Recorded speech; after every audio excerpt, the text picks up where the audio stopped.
Oh, is there somebody there? Oh, no, it's just my mind playing tricks on me again. Oh, the good old days. The 1970s. Glorious days.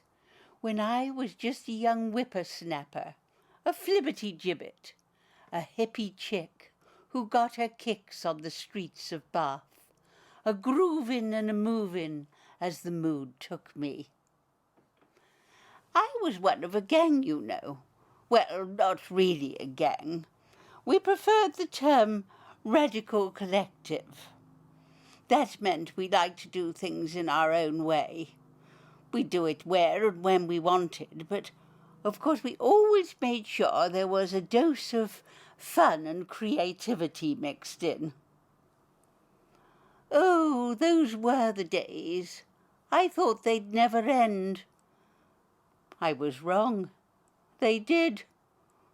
And now all I've got left is my memories. Ooh, but what memories?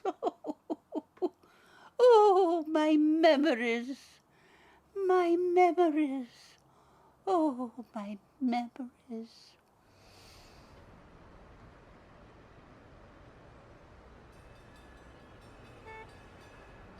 Bath in the 1970s.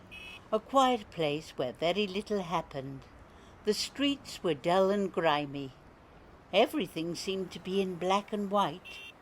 But all that was about to change when a group of young and talented people had a new plan for Bath in their sights.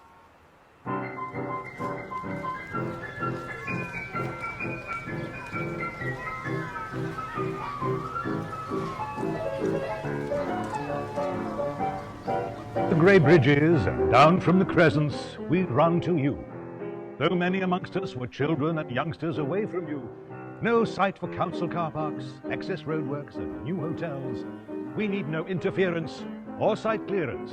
Hear as we tell.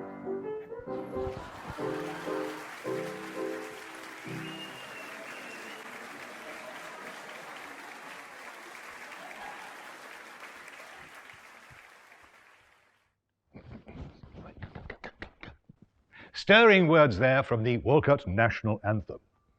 This evening, the Arts and Counterculture show has moved from our comfortable metropolitan elitist studios to come to the West Country as we unravel the years, 50 of them to be precise, to visit not just Walcott, but its environs, the beautiful if not pompous city of Bath, where, at the turn of a decade, the hippie, free love 60s became the more abrasive agitprop 70s, and where a band of carefree, hairy intellectuals and art students came together to puncture the balloon of grey-suited pomposity, offering a vision of alternate possibilities.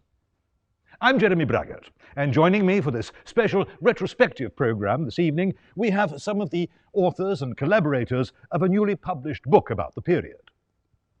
We will also hear some readings of articles by its detractors. We also anticipate a visit by royal patronage, though somewhat renowned for her late arrival, as we discuss and unveil the work, celebrating this important time in a cultural revolution that changed everything as we know it forever. It was in 2019 that a group of the original members of a group known as the Bath Arts Workshop gathered here at the Museum of Bath at Work to present an exhibition showcasing not only architectural reclamation, so some of the many anarchic performances and radical social proposals that took place in those heady years.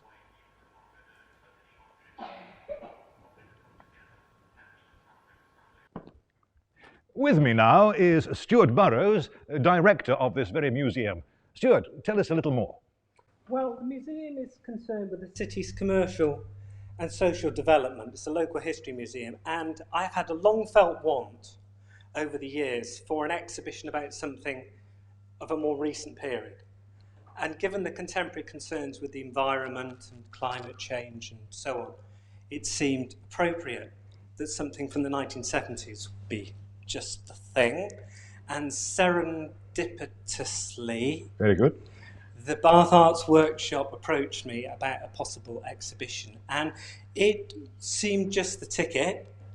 It was a novelty for me because in the past we've dealt with subjects further away in the past, and this was the first time, I think, where both the subject matter was more recent and most of the people involved were still alive. So it's my great pleasure to welcome the launch of this book. Thank you very, very much. Now, you will see that I'm standing here by this beautiful little model. This is a model of the premises that once occupied by Bath Arts Workshop in those early days.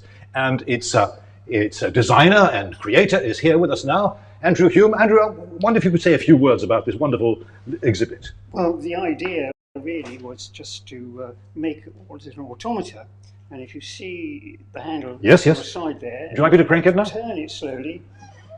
And oh, I say, look at that. Out of the roof comes all the ideas of the Bath Arts Workshop. The office was on the first floor here, and a charity shop providing funds at the bottom here. Splendid. Thank you very much. May I close it now? You can indeed. Just put those ideas back into their box. Thank you. And now, the hub of why we're here today. I'm joined by Nigel Leach, who came to Bath after several years with the Welfare State Theatre Company, and whose idea it was to put together this fine book, and of course, from that, the exhibition, to tell us a few words about how, and indeed why, it all came about. Ideas. So one day I decided to Google my old school and discovered a richer and more positive history than I'd realised at the age of 10, and about which a book had been written.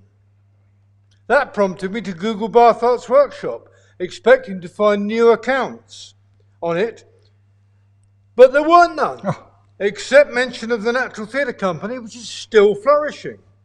Having recently been in touch with Phil Shepard, who set the workshop up in the first place, I floated the idea of a book, as I felt that our collective experiences in Bath had been such an amazing period that it should not be lost. Coincidentally, Stuart Burrows, the director of the museum, had contacted Thornton Kay of Comtech to find out more about Bath Arts Workshop. And suddenly, we were thinking not about books, but exhibitions as well. It's been a long journey, what with illnesses and the lockdown. However, as 50 years ago, BAW combined efforts achieved much of what it set out to do. And judging by both book and exhibition, we owe a vote of thanks to all those who contributed positively. So rush out and buy a copy of the book from Tangent Books, and keep a weather eye open if the exhibition comes your way. Thank you very much, Nigel. Of course, the journey from concept to reality is a long one, as we will discover when we speak with the authors. And once written, the journey to getting it published can be even longer. Which is why my next guest, Richard Jones from Tangent Books, comes in. Richard. Hello. Hello. Well, we were put in touch by a mutual friend, Rose Poppe, who I knew from the Natural Theatre Company, but also from her work, her body of work as the Arts Tart in Bristol, which was very popular and drew a very large audience, myself included, as one of her admirers. So she arranged a meeting for Phil and Penny and myself in Bristol. And I wasn't really aware of the Bath Arts Workshop, but one of Tangent's motivations is to celebrate counterculture and also to tell untold stories. And therefore, this story was perfect. It was a perfect fit because it was a radical counterculture, and there was no record of it because there was actually very, very little online, or a very little archive apart from the exhibition here. We progressed the ideas. The book group and myself worked together closely. I saw this whole project develop into what I have to say is an absolutely fantastic book. And I'm very proud to have published it, not just because it tells that story, but also because it's this idea of counterculture, which is so important, so important to me as a publisher. This radical counterculture, and as you so eloquently said, this is the 60s moving into the more sort of the more abrasive 70s. You know, and I think that's exactly what we see here is the idealism of the 60s maybe taking a more practical form in a way. And not forgetting the love, of course, which continued. Oh, indeed, yes, indeed. But making things work and challenging the status quo of the old-fashioned city council and particularly in Bath, but I think across the country, we saw a generation actually just doing stuff, and which I think is absolutely commendable. Thank you very, very much. I should point out, of course, that those stirring words that I spoke earlier from the Walcott National Anthem, Walcott Waives the Rules, were written some 10 years after the Bath Arts Workshop began. 10 years that gave birth to many, many artistic and social challenges that have changed the Bath landscape forever. Now, a man who can tell us more than anyone about this is Phil Shepard, who'd been working at the Drury Lane Arts Lab in London until its closure, and who came to Bath with the idea of starting an arts lab. Phil, over to you. Well, Jeremy, thank you.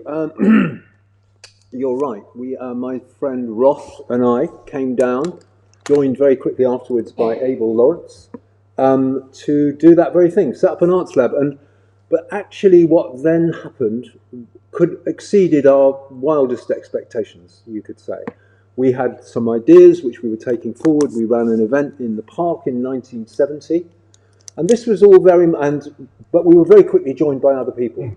So initially, the kind of events we were doing were working with local people, like I remember Paul Cresswell, I remember John Hodge, I remember Brian Grist, Tony Lopez, people that were doing stuff locally, and they... Indeed, names not known outside of the area. Names probably, well, perhaps more recently, but certainly not at the time. We were all really young, and actually all of us were kind of informed.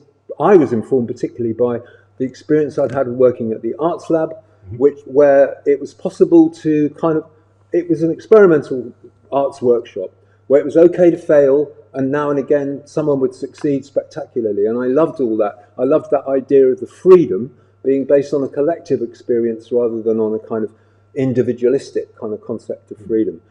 We didn't talk about politics much. We didn't have a manifesto or anything like that, but a lot of people got involved, and we were very lucky. Perhaps the timing was right. The stars were all lined up in the right direction. We were joined by a lot of very talented people very early on who began to take it in all kinds of amazing directions, which is what you see now. So it started with a few of us and became a many. We didn't know perhaps where we were going, but we certainly kind of had a sense where we didn't want to be, which was in that kind of materialistic, consumerist, mainstream culture. It was very militaristic, the Vietnam War going on and all of that stuff happening. A mindset that people are returning to today, I think. Indeed. I think, and part of the reason which other people would talk about in a minute was the idea of the book. That kind of came out of that it's not just about nostalgia. But for me then, and I think it's important to note that actually our generation were born in the shadow of what you could call the long World War I, sometimes called World War I and II, but actually it was kind of like one long war with an intermission, and actually the trauma of that, I would argue, is still with us now. And so we were growing up in a very different kind of world, and we wanted something new, and there was a lot of energy around that. And I think we were also influenced, I was influenced a lot by the beat poets. Me and Abe used to listen to freeform jazz and all bebop jazz particularly, and I got a quote from Ginsberg to end on, which reads, and it's in the book: I think there was a state of emotional and intellectual exhaustion being open to some other awareness, some deeper perception, the beat, in Ginsberg words, of his heart.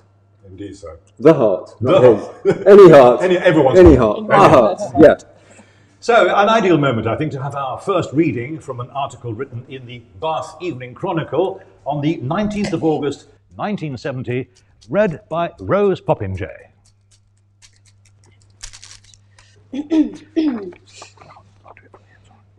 The Ear of the Beholder, 19th of August, 1970.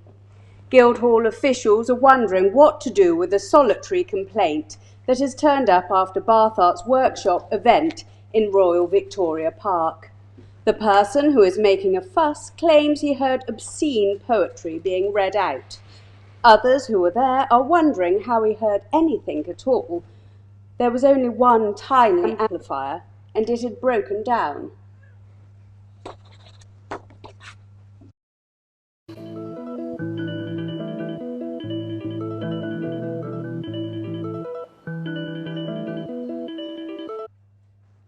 Well, now, conceptual ideas are, of course, magnificent, all the more so when applied. Similarly, the idea of writing a book can seem a daunting task until, of course, it has been accomplished. Here to tell us more is Victoria Forbes-Adam, or Tori, as we all know her, who has travelled over the years and have taken her to Mexico and to Haiti, where she lived for 6 years, and who, as one of the creators, also had, if I may say so, the Herculean task of editing the book. So, Terry, tell us, not Terry, Tori, silly me. Tell us, Tori, what was it like editing this weighty tome? Well, frankly, Jeremy, it was an absolute nightmare from start to finish. Yes, I'm afraid, yes, very, very difficult. No, actually, it was absolutely fine. It was a great experience. It was a really good collaboration, one of the best I've worked on for ages, for years, perhaps ever, except back in the day. And we kind of remembered how well we all got on together, which was really great. However, the book itself was pretty a daunting prospect because Bath is such a unique and unusual organisation in the sense that it did so many different things. So while arts were at the centre, theatre and music and poetry and everything, there was a whole huge range of other activities that you've called the social proposal. Oh, happenings. Happenings indeed. Often themselves very theatrical, so there were theatrical coach tours, there were theatrical survival events, if you can imagine such a thing. There was Comtech, there were jumble sales, there were removals. And I really felt we needed to I think we all felt we needed to capture all of it, because that was what made the workshop so unique and original. The question was kind of how to do that, and that was a daunting prospect. Eventually, everyone sort of spontaneously started to write, and they wrote from memory, from the mass of archival and press and other materials, photos that we gathered up together. There was tons of stuff to deal with. So people just sort of jumped in somehow. And another really great thing was that we'd asked all our contacts and people who got involved, young and old in the past, to send their own memories and written contributions, which they absolutely did. And some of them are so kind of eloquent and so touching, and they've really enriched the book a lot. We had to then think, how do we structure all this writing, this beautiful writing? And in the end, we decided to simply tell a story. That was the best way. Tell the story of Bath Arts Workshop from 1969 to 1979. And my job, I guess, as editor was to kind of weave those stories into one beautiful thread. And I think we did achieve it, but only the readers will be able to judge for themselves. So there we are with that. And it is chronological, of course. It's chronological, absolutely. And the chapters tell you the dates, and they have a little subtitle which will explain to you what's coming in quite humorous terminology. So that's quite fun to read, a bit like in the old Rupert books, if anyone remembers those. Anyway, and then the other thing that we did, just to finish really, is that we tried to sort of set it into a bit of context, referring to some of the things that Phil has spoken about. And we worked together, Phil and I, a lot on the kind of introductions to the chapters to kind of set out a bit of the ethos of the Arts Workshop: playfulness, imagination, fun, experimental arts and other activities. And for me, one thing that's really important is the kindness and the spirit of generosity, which is something I think that really does resonate today, that is yearned for and is needed in today's world and today's society.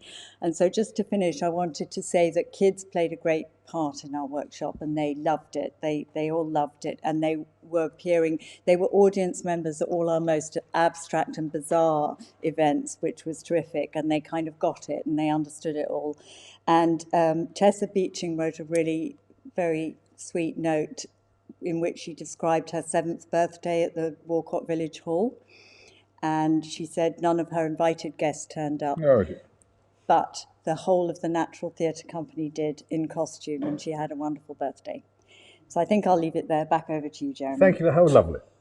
Now, you did mention photographs, and of course the book is stacked with lots of evocative images, and co-wrangler of text and particularly images and layout is the book's arts director and cover designer, Penny Dale, who herself is an author and illustrator of children's books for the past 35 years, I understand, and who will now tell us more. Over to you, Penny. Thank you, Jeremy. Well, as Tori said, it was unconventional, this process, as we were back in the day. So we had lovely writing emerging, and gradually we realised we had this gargantuan resource of images. We had so much stuff. So there were images taken at the time that were done by sort of us, but we didn't have phone cameras or anything like that. We had little cameras that took fairly sort of rough photographs, shall we say. And then now and again we worked with really amazing photographers. But we had this challenge of selecting down from literally probably 3,000 images and drawings, really loads, down to, well, I say down to 500, but there are 500 in the book, thereabouts. So we had the help of a professional designer, which was a godsend, because we had a kind of a process that went from Tori honing the writing and passing it on, then Jenny, who was really the person that knew what all the images were, who they all were and what they pertained to, would then read the piece of writing through and then tell me what they were, and then the designer and I would say where they go in the text. So we learned to be... I mean, I've been illustrating for years, but we learned to be those... Layout artists. Learned to be an editor, an art director, a picture librarian, and we had a real designer that steered us. So the look of the book is down to all of us, but her particularly. So I've got a few pictures that are just going to play now while I'm talking about the last few bits. So to give a context, I was working with Ralph, who was a really good artist, and Jenny, who did pictures then. And this is a picture I did of what a festival might look like. That was one of the first things. Pen, can you draw that? So this was trying to imagine what the 1973 festival with the dome, that was a new thing then, that Comtech were behind these Georgian buildings. So I drew that. And then I think the next thing we're going to see is an amazing poster that Ralph did, because he is a really good designer and artist. This is a Bath brochure, sort of pastiche of the official Bath brochure at the time, only I've drawn a motorway coming through the Royal Crescent. So these were the sort of things we were doing in the day-to-day, but all the time we had these photographs. This is an example of a photograph that was not very good quality, but completely has the flavour of the time. It actually features the windmill that's on the front cover, and it's the 1976 Hot Summer Festival. So photos like this just gave the book a feeling, an ambience, which, I think is really good. This is just a funny Polaroid taken of Corinne, who's not here, and Jenny, who you'll hear in a minute, and me on the right with the beehive, holding a pint of Guinness in the Roundhouse dressing room. It's just a funny picture. That's a beautiful Roger Perry professional photograph of natural theatre in Holland. So there's a huge variety of images in the book. That's what I'm saying. There's a lovely one from the Comtech yard showing Rob's truck, taken by Glyn. And this is one that Jenny did.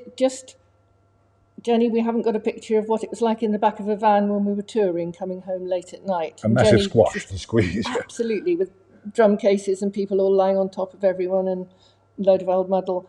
But Jenny just drew that in an afternoon, because it's not the sort of thing you have a photograph of. She also drew this. We often used to have to sleep on the floor when we were touring in arts centres or somewhere. So I said to Jenny, obviously, we haven't got a picture, what should we do? She said, leave it with me. An hour later, that arrived, which is just fantastic, and it just fits. And meanwhile, putting the book together, the biggest task I had was to design a cover and looked at loads of single images to see if anything would fit, but nothing would. So, of course, a montage was the only way to go. And it meant that we could sort of include all the disparate things that is now again the workshop, because we're all working together again now. But that's what it was. It wasn't actually like that at the time, but almost on some days. So that worked for the cover. And then this is just to show you one spread from the inside of the book. And you might or might not know that the person at the very beginning of the film that we're seeing today... Miss Faversham, yes. There she is, just a little short while ago, same person. And just to show you how the chapter beginnings look. And again, There's another one from Jenny. We hadn't got a photo of Allen Ginsberg. 2 hours later, bing, there he is. So that's that sort of sums up more or less, working on the book was just a lovely collaboration. And I've collaborated for years with these people, so it's been like a déjà vu. And that's what we've been trying to reflect on in the book. And our skills always overlapped for the most part to make a greater whole. So it's great that they still do after 50 years.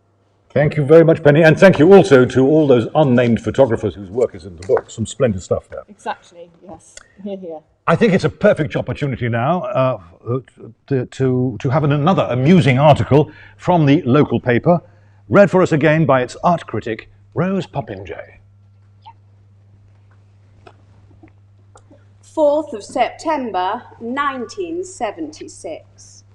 Bath Arts Workshop is threatening to cancel next year's Walcott Festival and other events like the Old People's Christmas Dinner.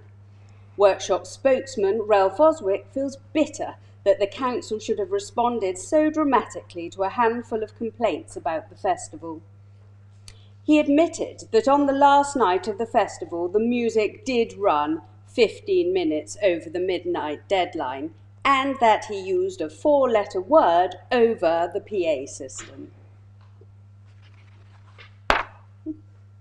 Unfortunately, not all of our authors can be with us this evening. One such who has chosen to escape the constraints imposed by Brexit is Jenny Potter-Barry, an original rockette, who now joins us from her home by telephone in Mallorca. Hello everyone, greetings from Mallorca. I live in a little town with a beach, and as I was swimming along early one morning, a woman I'd met recently called my name, so I swam over to her to join her for a chat. It's a thing here. You can be just 2 people or a group of up to 5 or 6, and you tread water and chat. The rules are that it has to be early in the morning, you have to be old, it's mostly women, and it's the Mallorcan equivalent of gossiping at the garden gate. I said I couldn't stay long, as I had a Zoom meeting about this book. The conversation then became very familiar. Ah, yes, the 70s, she said. It was wonderful. We smoked pot and meditated. We did yoga too. The young people just want to get drunk now. That's what's wrong with the world. It was all peace and love, but now it's all gone, and so on. I said it hadn't all just gone, that much had been achieved since the 70s, although there was obviously more to do. I pointed out that now many young people are involved in initiatives that they feel passionate about, and mentioned Extinction Rebellion as an example. But though she'd heard the words Extinction Rebellion, she didn't know what they mean. This kind of conversation is one of the reasons we wrote this book, to dispel the myth that the social revolution of the 60s, 70s was just about tuning in and dropping out, and that nothing came of it. The workshop was a collection of people from all walks of life who worked together to bring about change. We were part of a much larger movement, but the point here is that we worked together. I feel the most urgent problem we face today is the climate crisis. Activists across the world, many of whom are young, try to bring this to people's attention and try to force governments to be honest about the challenges ahead and to act on them. They work together, using social media, demonstrations, theatre and, yes, disruption, because they believe time is running out. Some don't like their methods, but it can't be denied that they have brought the conversation to the fore. That is an achievement. That is important. That helps to bring about change. I'll continue to talk to my new friend about this. She's a nice lady, and I hope to be able to change her mind. After all, you have to have hope. Well, I've just been handed a phone here with a text message from a viewer of the programme, Steph, who says, "Someone once said, nostalgia is the opposite of the truth. I agree," she says. "It's productive to clearly and critically understand our shared past while enjoying the cultural artifacts." There we are. So we've added that to our broadcast. Now then, of course, it was not just beer, Skittles and men in tights in those days, neither it is today either. A strong pillar of the work undertaken by the group 50 years ago was community technology. And to tell us more about the alternative proposals made concrete, if I may use that word, by Comtech, is a man who now works for Salvo on a European project promoting the reuse of building materials. And that man is Thornton Kay. Thornton. Right, we've got some images. Comtech was started in 1972, partly to use of fine old buildings threatened with demolition. One was the only real tennis court built in Georgian times, for which Glyn Davis drew up proposals for community use, which were shown to the council, and this eventually led to it being saved to become the Museum of Bath at Work, from where this live stream is now being broadcast. Comtech helped save a number of other buildings, including Green Park Station and Walcott Village Hall, former mortuary chapel, and we also helped Bath Community Housing Association to create more than 100 flats in unoccupied houses through our in-house builders cooperative, which used reclaimed building materials stored at our yard in Weymouth Street.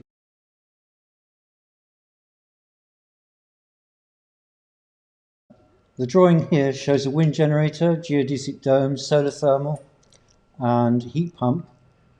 And this is at Comtech 74, which was an international expo of community technology. The following year, Comtech 75 displayed an array of several wind generators from around Britain, with solar panels made from old radiators, and featured stands from environmental and alternative organisations such as the newly formed Friends of the Earth. Comtech 75 ended with a big Futures Forum, reported in Undercurrents, a 1970s alternative technology magazine. Among the structures at Comtech 75 was a 66-foot dome made from scaffolding and clad with mylar, and there's more of this in a minute with Allen Ginsberg. Over the next few years, Glyn Davies and me refined this dome system into a very efficient woven steel hexagramic grid shell. The example shown is over a skateboard park at Ashton Court in Bristol. Chatham Row by Walcott Street had been blighted by a city council scheme to tunnel traffic under Bath. That's Chatham Row, which was eventually abandoned.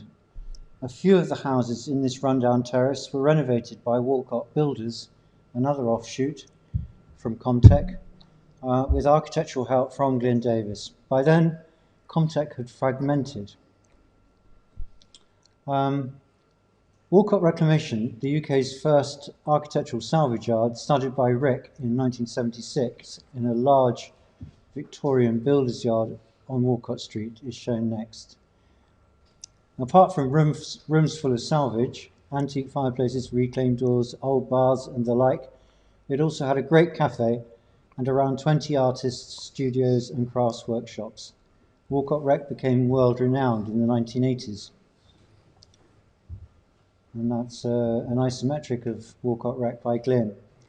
There's a lot more about Comtech in the book, and that 66-foot scaffold dome gets its own mention, featuring Allen Ginsberg in a tale of death-defying heroism, which I'm just going to read now. Phil witnessed the scene from a different vantage point. As Ginsberg read and chanted, this is Allen Ginsberg reading, I think he read Howl. Did he read Howl? Yeah. Yeah. The wind was building outside the dome. The dome at that point was located in Nigel Fields, Twerton, which is a place in Bath with a lot of housing estates. A seaborne storm was on the way in. The flimsy metallic material covering the dome began to flap about noisily, and a tear appeared in the roof. Grabbing some gaffer tape, I climbed to the top of the dome to fix it. Looking down, I could see Allen Ginsberg, cross-legged, directly below me in full recital. The sight of him chanting to these Somerset teenagers, so moved to silence by his presence, is an image I will never forget. The wind continued to build, with the hail and rain stinging my face and arms, and I remember thinking, life gets no better than this. Splendid stuff. Now, another of our writers, unable to join us in person, but very much a strong voice in the book, is Corinne De Cruz, incidentally the only one born and brought up here in Bath, here with her partner Mick at home, or should I say between homes, in Dover. Hello everybody. Hi. Here we are at home, confined to quarters as it were, and we are sorting and packing and sorting endlessly. And you know how it is, it's always a trip down memory lane, isn't it, when you're doing that, Mick? It is. So I was wondering, have we got anything from Bath Arts Workshop in the 1970s that we could show you? Look in the box. Got this, the Royal Family pop-up book. That is a lovely artefact, Mick, but in fact it's from a British events gig in the 1980s, so it doesn't quite fit the bill. But I've got something here. What's this? John Ball Puncture Repair Kit. That was my old group, but that was the 1960s. So wrong decade again, but wait a minute. I've got something here. Oh yes, do you know what this is? No idea. Well, it's from my material store. And these are offcuts from the leopard skin velvet, which I bought at Borovick's in Soho. And with it, I made the pillbox hats for the Rockettes, and I trimmed Rocky's jacket, the lapels of his jacket. And I kid you not, it's so soft and smooth. But it is a genuine artefact from the 1970s, 1977, if I'm not mistaken. And this? What have you got there? That is a real find. Now, this, my old hat, I wore this when we first created the yellow suitcases. And that was way back in 1978. Another genuine artefact. But we haven't found anything that's specifically Bath Arts Workshop, have we? Well, I think it's all gone into storage, I'm afraid. A nuclear-proof bunker in the Antarctic, and the Arts Council's the only people who have a key. Well, it's a jolly good job then that we've all written a book. And it's all in there. All the dates, lots of characters, and lots of inside stories. And the colours. We must never forget the colours. Certainly not. Pink and green. Green and pink. Buy it now and get the full story, no holds barred.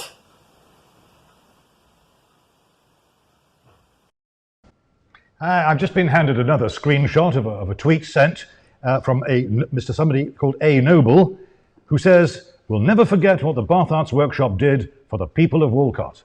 A noble sentiment, I think you'll agree.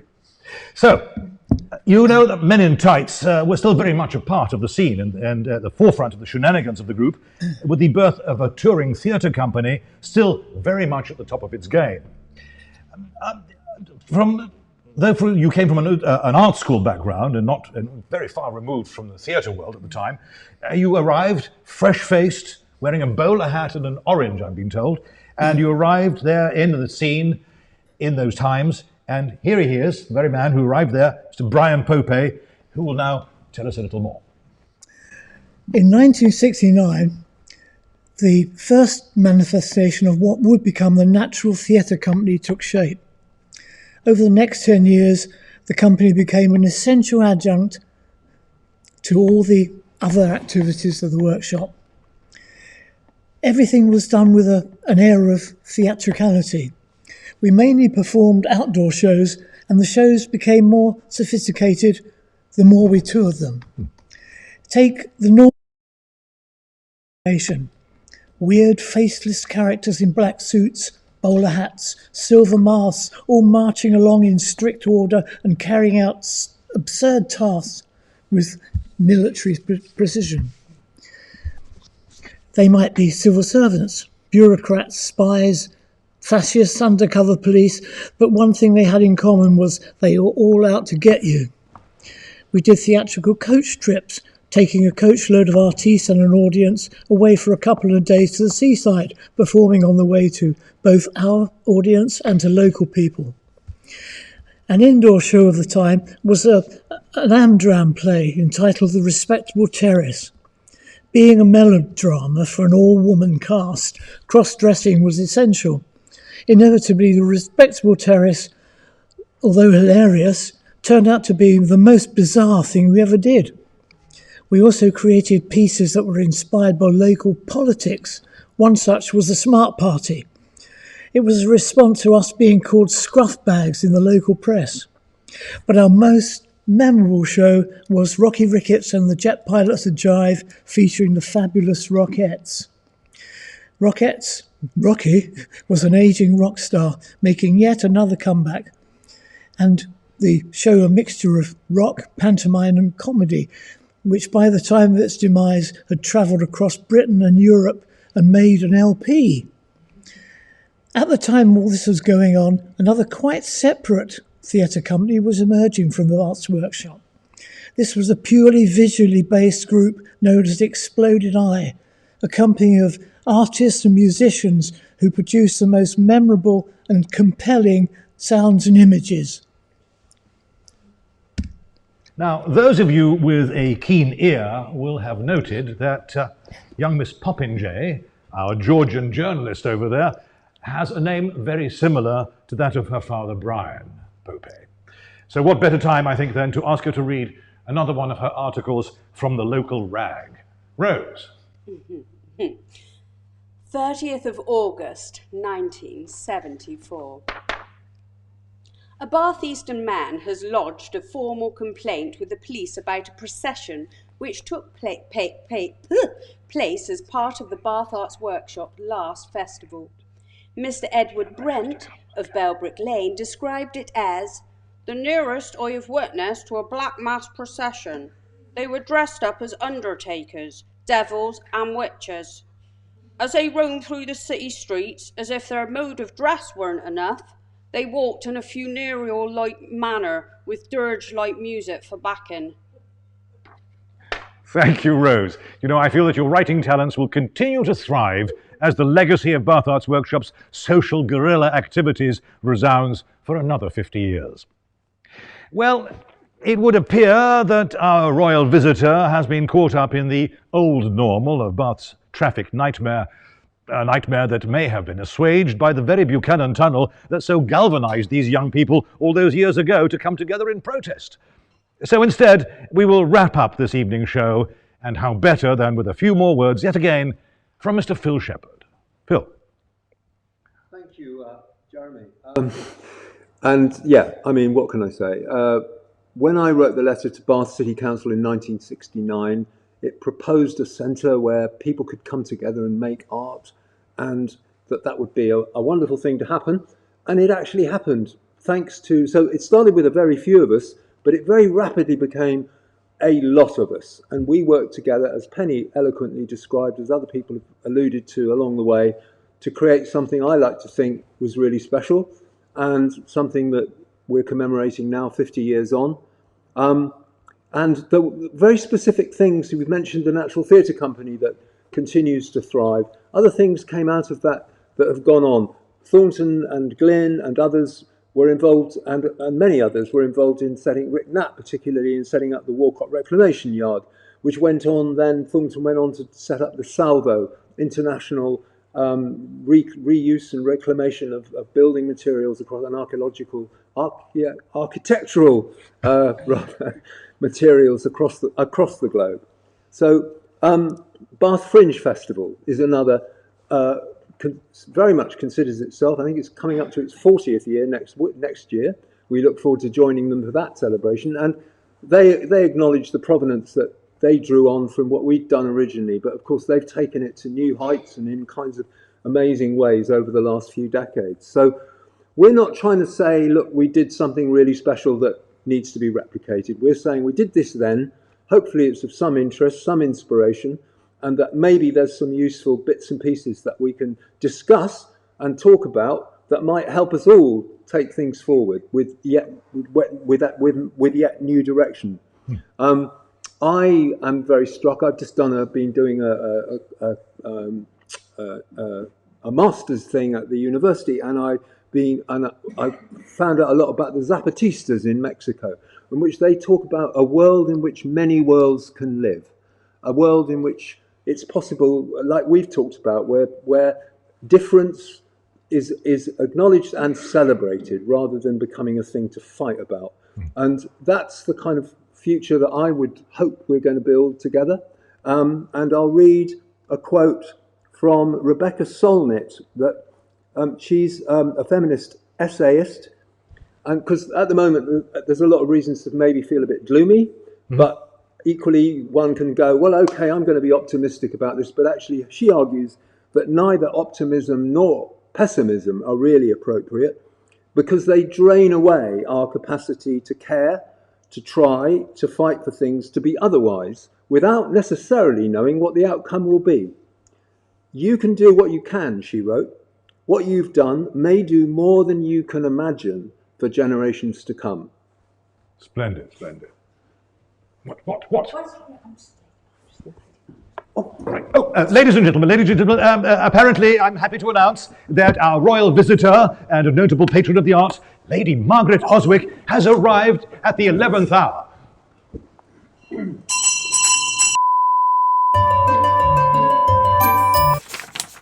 What the hell's going on?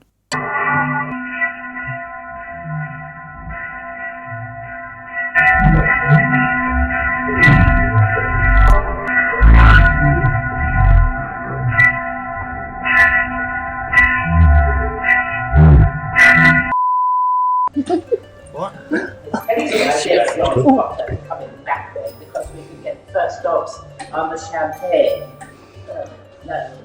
Though it tastes rather like it's been rescued from one of the cabinets in the museum. Are you sure you didn't pour me a glass of hand sanitizer? Quite sure, madam. My banner's over there. It's been shoved in the corner. Can you pull it out somewhere very prominent so it looks as though I'm really big? What's she doing? I've got to declare this book open. And what? Can you fix that? Put it somewhere. Make sure it hides. Make sure it hides Brian.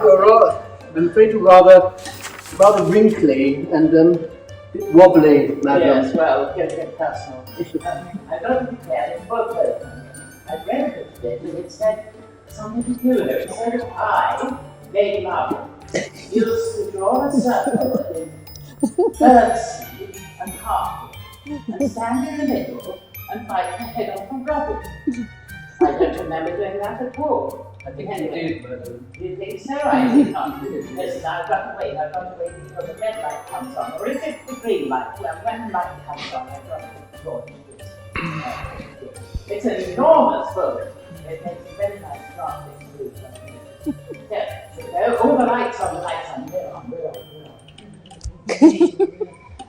Can you hear me, Mother? My mother's gone. I can reject your thoughts.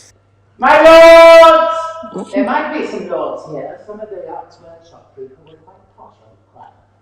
My lords, ladies, gentlemen, I hereby declare the Arts Workshop 50th Anniversary Hume well and truly launched. God bless him, her, its day, and all that sail on over under them. And all the coffee table books, which we hope will be groaning under the weight of this enormous creation. And now it seems it's all coming back to me. I think it must be that hand sanitizer that I drank. Do you know what I'm going to do now, Copper? I think I do, yes, madam. I'm going to bite the head off a robin.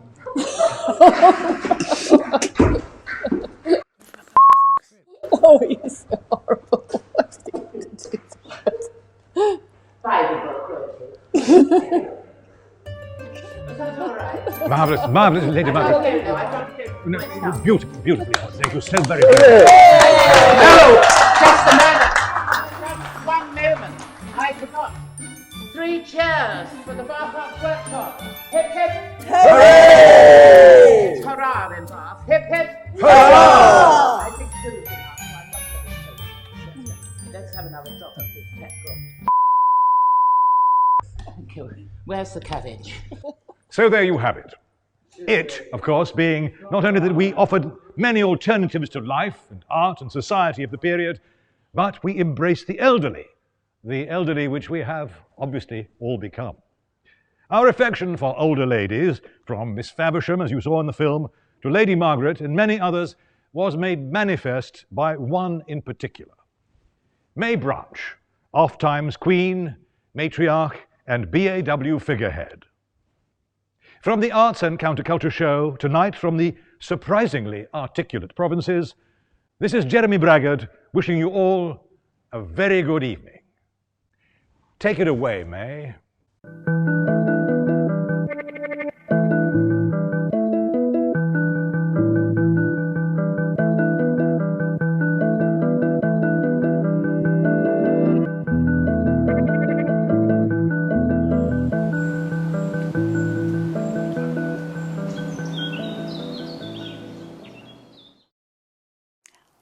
Well, there you have it. I hope you've enjoyed your trip down memory lane, back 50 years. It was a time when anything seemed possible, when new and exciting ideas were given the opportunity to succeed or fail, and everything was done with the greatest sense of fun. If you've been inspired by what you've seen, or had your fancy tickled, why not invest in this marvellous book? It really is very good.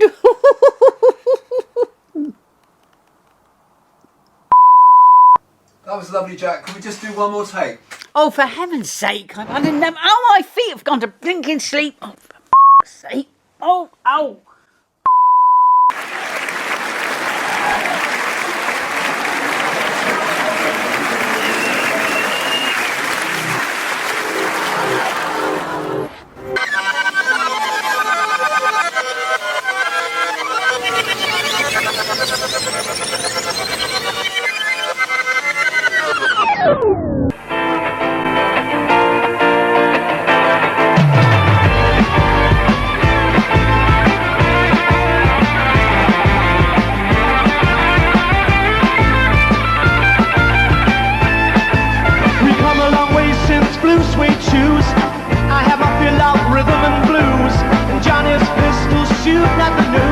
Now where do we go from here?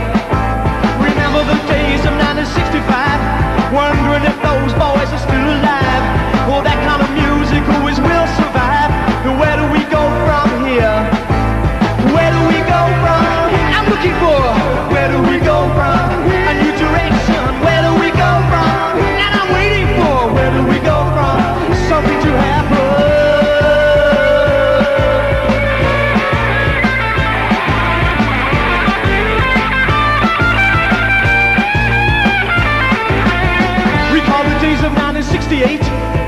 They called it love, but they turned it to hate. I grew my hair, but I grew it too late. Now where do we go from here? Onward, upward to the 70s. I took my time, I took my ease. I just grooved around, and I did as I pleased. Where do we go from here? Where do we go from? I'm looking for where do we go from? A new direction. Where do we go from? And I'm waiting for where do we go from? Anything to happen.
Something to happen.